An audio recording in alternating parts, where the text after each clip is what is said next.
Matthew Henry's Commentary on the Whole Bible. An exposition, with practical observations, of the Lamentations of Jeremiah. Chapter 2. The second alphabetical elegy is set to the same mournful tune with the former, and the substance of it is much the same. It begins with Eka, as that did, how sad is our case! Alas for us! 1. Here is the anger of Zion's God taken notice of as the cause of her calamities, verses 1 to 9. 2. Here is the sorrow of Zion's children taken notice of as the effect of her calamities, verses 10 to 19. 3. The complaint is made to God, and the matter referred to as compassionate consideration, verses 20 to 22. The hand that wounded must make whole. Lamentations 2 verses 1 to 9. It is a very sad representation which is here made of the state of God, God's church, of Jacob and Israel, of Zion and Jerusalem, but the emphasis in these verses seems to be laid all along upon the hand of God and the calamities which they were groaning under. The grief is not so much that such and such things are done as that God has done them, that he appears angry with them. It is he that chastens them, and chastens them in wrath, and in his hot displeasure, he has become their enemy, and fights against them, and this is the wormwood, and the gall and the affliction, and the misery. 1. Time was when God's delight was in his church, and he appeared to her, and appeared for her as a friend. But now his displeasure is against her, he is angry with her, and appears and acts against her as an enemy. This is frequently repeated here, and sadly lamented. What he has done in his anger. This makes the present day a melancholy day indeed with us, that it is the day of his anger, verse 1, and again, verse 2, it is in his wrath, and verse 3, it is in his fierce anger, that he has thrown down and cut off, and verse 6, in the indignation of his anger. Note, to those who know how to value God's favor, nothing appears more dreadful than his anger. Corrections in love are easily borne, but rebukes in love wound deeply. It is God's wrath that burns against Jacob like a flaming fire, verse 3, and it is a consuming fire. It devours round about, devours all her honors, all her comforts. This is the fury that is poured out like fire, verse 4, like the fire and brimstone which were rained upon Sodom and Gomorrah, but it was their sin that kindled this fire. God is such a tender father to his children that we may be sure he is never angry with them, but when they provoke him, and give him cause to be angry, nor is he ever angry more than there is cause for. God's covenant with them was that if they would obey his voice he would be an enemy to their enemies, Exodus 23 verse 22, and he had been so as long as they kept close to him, but now he is an enemy to them, at least he is as an enemy, verse 5. He has bent his bow like an enemy, verse 4. He stood with his right hand stretched out against them, and a sword drawn in it as an adversary. God is not really an enemy to his people, no, not when he is angry with them and corrects them in anger. We may be sorely displeased against our dearest friends and relations, whom yet we are far from having an enmity to. But sometimes he is as an enemy to them, when all his providences concerning them seem in outward appearance to have a tendency to their ruin, when everything made against them, and nothing for them. But blessed be God, Christ is our peace, our peacemaker, who has slain the enmity, and in him we may agree with our adversary, which it is our wisdom to do, since it is in vain to contend with him, and he offers us advantageous conditions of peace. 2. Time was when God's church appeared very bright, and illustrations, and considerable among the nations. But now the Lord has covered the daughter of Zion with a cloud, verse 1, a dark cloud, which is very terrible to himself, and through which she cannot see his face. A thick cloud, so that word signifies, a black cloud, which eclipses all her glory and conceals her excellency. Not such a cloud as that under which God conducted them through the wilderness, or that in which God took possession of the temple and filled it with his glory. No, that side of the cloud is now turned towards them which was turned towards the Egyptians in the Red Sea. The beauty of Israel is now cast down from heaven to the earth, their princes, 2 Samuel 1 verse 19, their religious worship, their beauty of holiness, all that which recommended them to the affection and esteem of their neighbors and rendered them amiable, which had lifted them up to heaven, was now withered and gone, because God had covered it with a cloud. He has cut off all the horn of Israel, verse 3, all her beauty and majesty, Psalm 132 verse 17, all her plenty and fullness, and all her power and authority. They had, in their pride, lifted up their horn against God, and therefore justly will God cut off their horn. He disabled them to resist, and oppose their enemies. He turned back their right hand, so that they were not able to follow the blow which they gave nor to ward off the blow which was given them. What can their right hand do against the enemy when God draws it back, and withers it, as he did Jeroboam's? Thus was the beauty of Israel cast down, when a people famed for courage were not able to stand their ground nor make good their post. 3. Time was when Jerusalem and the cities of Judah were strong and well fortified, were trusted to by the inhabitants, and let alone by the enemy as impregnable. But now the Lord has in anger swallowed them up, they are quite gone, the forts and barriers are taken away, and the invaders meet with no opposition, the stately structures, which were their strength and beauty, are pulled down and laid waste. 1. The Lord has in anger swallowed up all the habitations of Jacob, verse 2, both the cities and the country houses, they are burnt, or otherwise destroyed, so totally ruined that they seem to have been swallowed up, and no remains left of them. He has swallowed up, and has not pitied. One would have thought it a pity that such sumptuous houses, so well built, so well furnished, should be quite destroyed, and that some pity should have been had for the poor inhabitants that were thus dislodged and driven to wander, but God's wonted compassion seemed to fail. He has swallowed up Israel, as a lion swallows up his prey, verse 5. 2. He has swallowed up not only her common habitations, but her palaces, all her palaces, the habitations of their princes and great men, verse 5, though those were most stately, and strong, and rich, and well guarded. God's judgments, when they come with commission, level palaces with cottages, and as easily swallow them up. If palaces be polluted with sin, as theirs were, let them expect to be visited with a curse, which shall consume them, with the timber thereof and the stones thereof, Zechariah 5 verse 4.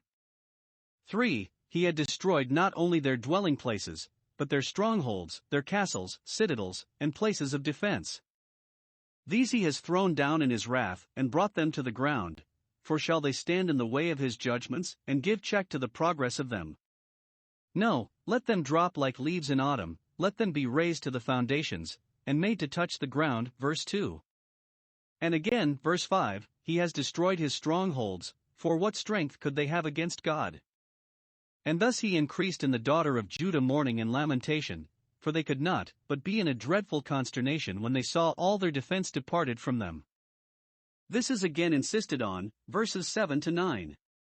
In order to the swallowing up of her palaces, he has given up into the hand of the enemy the walls of her palaces, which were their security, and, when they are broken down, the palaces themselves are soon broken into. The walls of palaces cannot protect them, unless God himself be a wall of fire round about them. This God did in his anger, and yet he has done it deliberately. It is the result of a previous purpose, and is done by a wise and steady providence, for the Lord has purposed to destroy the wall of the daughter of Zion. He brought the Chaldean army in on purpose to do this execution. Note, whatever desolations God makes in his church, they are all according to his counsels. He performs the thing that is appointed for us, even that which makes most against us. But, when it is done, he has stretched out a line, a measuring line, to do it exactly and by measure. Hitherto the destruction shall go, and no further, no more shall be cut off than what is marked to be so. Or it is meant of the line of confusion, Isaiah 34 verse 11, a leveling line, for he will go on with his work. He has not withdrawn his hand from destroying, that right hand which he stretched out against his people as an adversary, verse 4. As far as the purpose went the performance shall go, and his hand shall accomplish his counsel to the utmost, and not be withdrawn.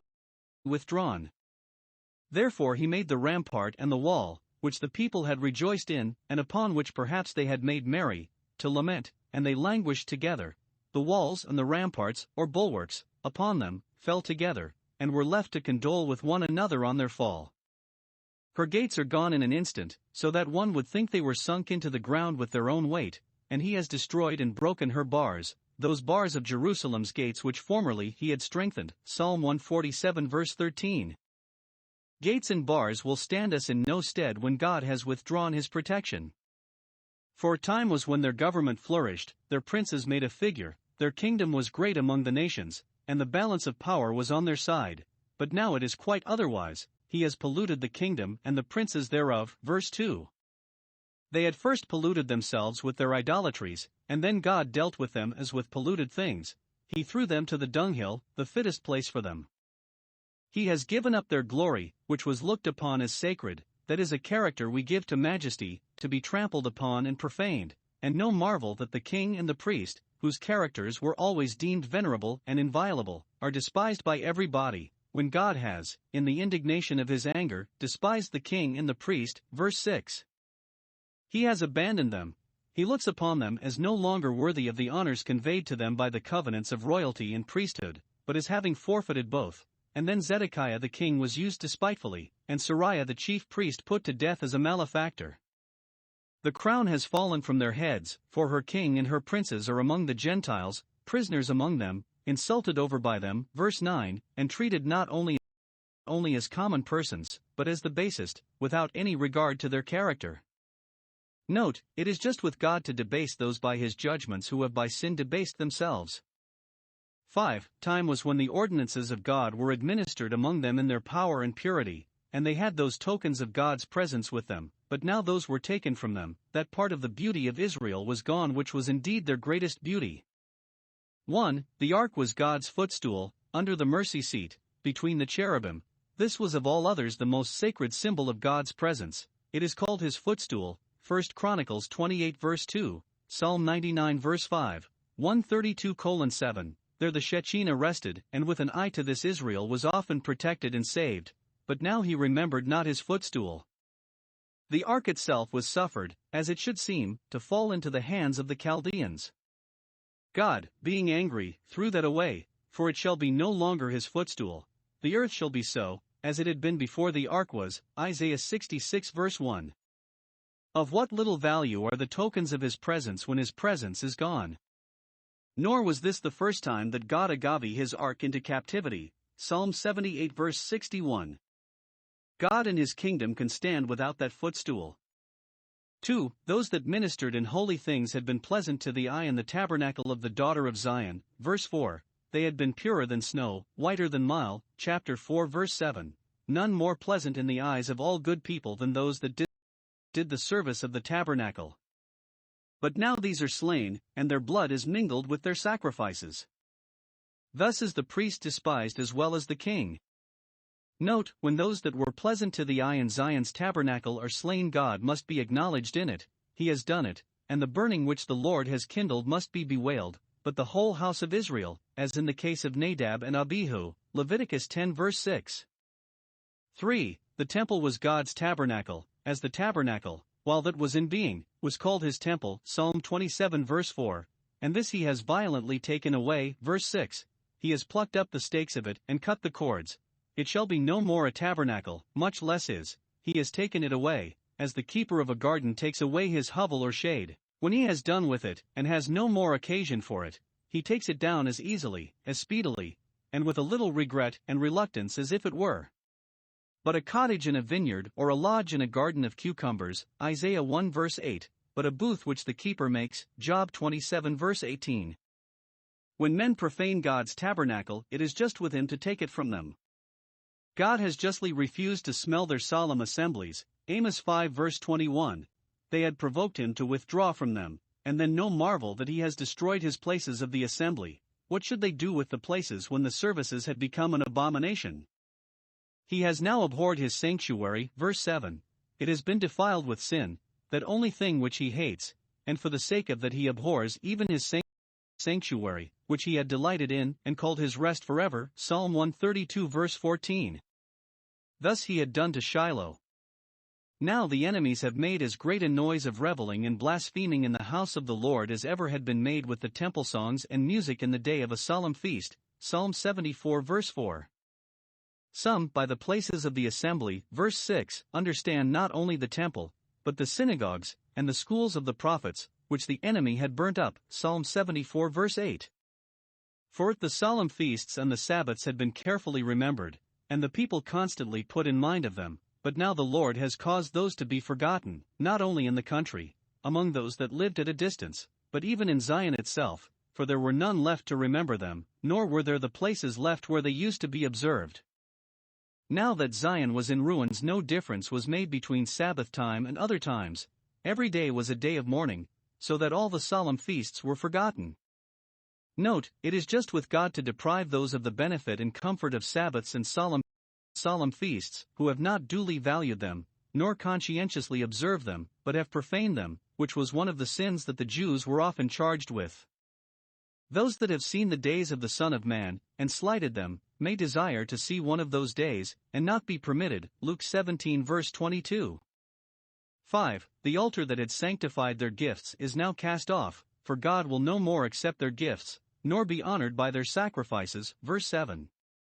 The altar was the table of the Lord, but God will no longer keep house among them, he will neither feast them nor feast with them. 6. They had been blessed with prophets and teachers of the law, but now the law is no more. Verse 9. It is no more read by the people, no more expounded by the scribes. The tables of the law are gone with the ark. The book of the law is taken from them, and the people are forbidden to have it. What should those do with Bibles who had made no better improvement of them when they had them? Her prophets also find no vision from the Lord. God answers them no more by prophets and dreams, which was the melancholy case of Saul. 1 Samuel 28 verse 15. They had persecuted God's prophets, and despised the visions they had from the Lord, and therefore it is just with God to say that they shall have no more prophets, no more visions. Let them go to the prophets that had flattered and deceived them with visions of their own hearts, for they shall have none from God to comfort them, or tell them how long. Those that misuse God's prophets justly lose them. Lamentations 2 verses 10 to 22. Justly are these called lamentations, and they are very pathetic ones, the expressions of grief and perfection, mourning and woe, and nothing else, like the contents of Ezekiel's roll. Ezekiel 2 verse 10. 1. Copies of Lamentations are here presented, and they are painted to the life. 1. The judges and magistrates, who used to appear in robes of state, have laid them aside, or rather are stripped of them, and put on the habit of mourners. Verse 10.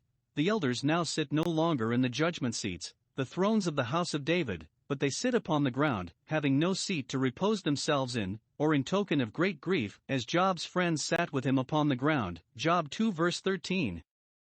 They open not their mouth in the gate, as usual, to give their opinion, but they keep silence, overwhelmed with grief, and not knowing what to say. They have cast dust upon their heads, and girded themselves with sackcloth, as deep mourners used to do. They had lost their power and wealth, and that made the grieve thus. Ploriter lacrimis emissa pecunia veris genuine, are the tears which we shed over lost property. 2. The young ladies, who used to dress themselves so richly, and walk with stretched forth necks, Isaiah 3 verse 16, now are humbled. The virgins of Jerusalem hang down their heads to the ground. Those are made to know sorrow who seem to bid defiance to it, and were always disposed to be merry. 3. The prophet himself is a pattern to the mourners. Verse 11. His eyes do fail with tears, he has wept till he can weep no more, has almost wept his eyes out, wept himself blind. Nor are the inward impressions of grief short of the outward expressions. His bowels are troubled, as they were when he saw these calamities coming. Jeremiah 4 verses 19 and 20, which, one would think, might have excused him now, but even he, to whom they were no surprise, felt them an insupportable grief, to such a degree that his liver is poured out on the earth. He felt himself a perfect colliquation, all his entrails were melted and dissolved, as Psalm 22 verse 14. Jeremiah himself had better treatment than his neighbors, better than he had had before from his own countrymen. Nay, their destruction was his deliverance, their captivity his enlargement, the same that made them prisoners made him a favorite, and yet his private interests are swallowed up in a concern for the public, and he bewails the destruction of the daughter of his people as sensibly as if he himself had been the greatest sufferer in that common calamity. Note, the judgments of God upon the land and nation are to be lamented by us, though we, for our parts, may escape pretty well. 2. Calls to lamentation are here given. The heart of the people cried unto the Lord. Verse 18. Some fear it was a cry, not of true repentance, but of bitter complaint. Their heart was as full of grief as it could hold, and they gave vent to it in doleful shrieks and outcries, in which they made use of God's name. Yet we will charitably suppose that many of them did in sincerity cry unto God for mercy in their distress, and the prophet bids them go on to do so. O wall of the daughter of Zion! Either you that stand upon the wall, you watchmen on the walls, Isaiah 62 verse 6, when you see the enemies encamped about the walls and making their approaches towards them, or because of the wall, that is the subject of the lamentation, because of the breaking down of the wall, which was not done till about a month after the city was taken. Because of this further calamity, let the daughter of Zion lament still. This was a thing which Nehemiah lamented long after, Nehemiah 1 verses 3 and 4. Let tears run down like a river day and night, weep without intermission, give thyself no rest from weeping, let not the apple of thy eye cease. This intimates 1. That the calamities would be continuing, and the causes of grief would frequently recur, and fresh occasion would be given them every day and every night to bemoan themselves. 2. That they would be apt, by degrees, to grow insensible and stupid under the hand of God, and would need to be still called upon to afflict their souls yet more and more, till their proud and hard hearts were thoroughly humbled and softened. 3. Causes for lamentation are here assigned, and the calamities that are to be bewailed are very particularly and pathetically described. 1. Multitudes perish by famine, a very sore judgment, and piteous is the case of those that fall under it. God had corrected them by scarcity of provisions through want of rain some time before, Jeremiah 14 verse 1, and they were not brought to repentance by that lower degree of this judgment, and therefore now by the straitness of the siege God brought it upon them in extremity. 4. 1. The children died for hunger in their mother's arms, the children and sucklings, whose innocent and helpless state entitles them to relief as soon as any, swoon in the streets, verse 11, as the wounded, verse 12, there being no food to be had for them, those that are starved die as surely as those that are stabbed. They lie a great while crying to their poor mothers for corn to feed them and wine to refresh them, for they are such as had been bred up to the use of wine and wanted it now. But there is none for them, so that at length their soul is poured into their mother's bosom, and there they breathe their last. This is mentioned again, verse 19, they faint for hunger in the top of every street. Yet this is not the worst. 2. There were some little children that were slain by their mother's hands and eaten, verse 20. Such was the scarcity of provision that the women ate the fruit of their own bodies, even their children when they were but of a span long, according to the threatening, Deuteronomy 28 verse 53. The like was done in the siege of Samaria, 2 Kings 6 verse 29. Such extremities, nay, such barbarities, were they brought to by the famine.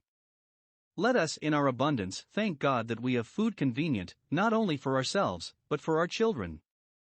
2. Multitudes fall by the sword, which devours one as well as another, especially when it is in the hand of such cruel enemies as the Chaldeans were. 1. They spared no character, no, not the most distinguished, even the priest and the prophet, who of all men, one would think, might expect protection from heaven and veneration on earth, are slain, not abroad in the field of battle, where they are out of their place, as Hophni and Phinehas, but in the sanctuary of the Lord, the place of their business, and which they hoped would be a refuge to them. 2. They spared no age, no, not those who, by reason of their tender, or their decrepit age, were exempted from taking up the sword, for even they perished by the sword. The young, who have not yet come to bear arms, and the old, who have had their discharge, lie on the ground, slain in the streets, till some kind hand is found that will bury them. 3. They spared no sex, my virgins and my young men have fallen by the sword. In the most barbarous military executions that ever we read of, the virgins were spared, and made part of the spoil, Numbers 31 verse 18, Judges 5 verse 30, but here the virgins were put to the sword, as well as the young men. 4. This was the Lord's doing, he suffered the sword of the Chaldeans to devour thus without distinction. Thou hast slain them in the day of thy anger, for it is God that kills, and makes alive, and saves alive, as he pleases. But that which follows is very harsh, thou hast killed, and not pitied, for his soul is grieved for the misery of Israel. The enemies that used them thus cruelly were such as he had both mustered and summoned, verse 22, thou hast called in, as in a solemn day, my terrors round about, that is, the Chaldeans, who are such a terror to me. Enemies crowded into Jerusalem now as thickly as ever worshippers used to do on a solemn festival, so that they were quite overpowered with numbers, and none escaped nor remained. Jerusalem was made a perfect slaughterhouse. Mothers are cut to the heart to see those whom they have taken such care of, and pains with, and whom they have been so tender of, thus inhumanly used, suddenly cut off, though not soon reared. Those that I have swaddled, and brought up, has my enemy consumed, as if they were brought forth for the murderer, like lambs for the butcher, Hosea 9 verse 13. Zion, who was a mother to them all, lamented to see those who were brought up in her courts, and under the tuition of her oracles, thus made a prey. 3. Their false prophets cheated them, verse 14. This was a thing which Jeremiah had lamented long before, and had observed with a great concern, Jeremiah 14 verse 13. Lord God, the prophets say unto them, You shall not see the sword, and here he inserts it among his lamentations. Thy prophets have seen vain and foolish things for thee, they pretended to discover for thee, and then to discover to thee, the mind and will of God, to see the visions of the Almighty, and then to speak his words, but they were all vain and foolish things, their visions were all their own fancies, and, if they thought they had any, it was only the product of a crazed head or a heated imagination, as appeared by what they delivered, which was all idle and impertinent. Nay, it is most likely that they themselves knew that the visions they pretended were counterfeit, and all a sham, and made use of only to color that which they designedly imposed upon the people with, that they might. They are thy prophets, not God's prophets, he never sent them, nor were they pastors after his heart, but the people set them up, told them what they should say, so that they were prophets after their hearts. 1. Prophets should tell people of their faults, should show them their sins, that they may bring them to repentance, and so prevent their ruin. But these prophets knew that would lose them the people's affections and contributions, and knew they could not reprove their hearers without reproaching themselves at the same time, and therefore they have not discovered thy iniquity. They saw it not themselves, or, if they did, saw so little evil in it, or danger from it, that they would not tell them of it, though that might have been a means, by taking away their iniquity, to turn away their captivity. 2. Prophets should warn people of the judgments of God coming upon them, but these saw for them false burdens, the messages they pretended to deliver to them from God they knew to be false, and falsely ascribed to God, so that, by soothing them up in carnal security, they caused that banishment which, by plain dealing, they might have prevented. For, their neighbors laughed at them, verse 15. All that pass by thee clap their hands at thee.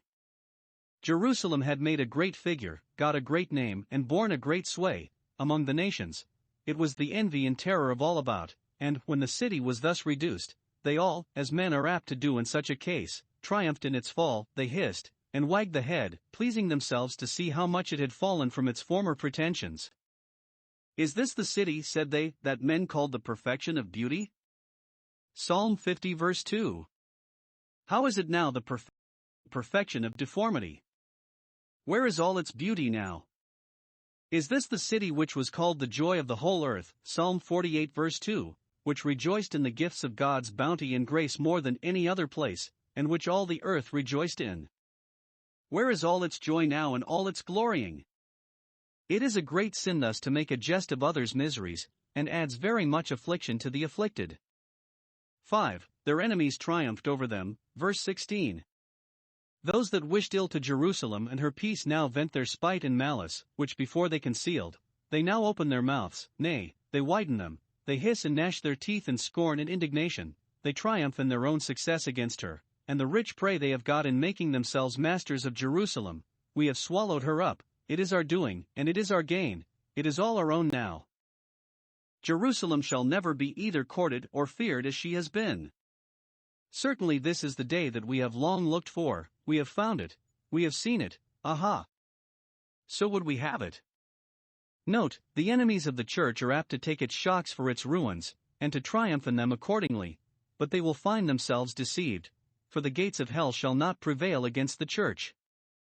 6. Their God, in all this, appeared against them. Verse 17. The Lord has done that which he had devised. The destroyers of Jerusalem could have no power against her unless it were given them from above.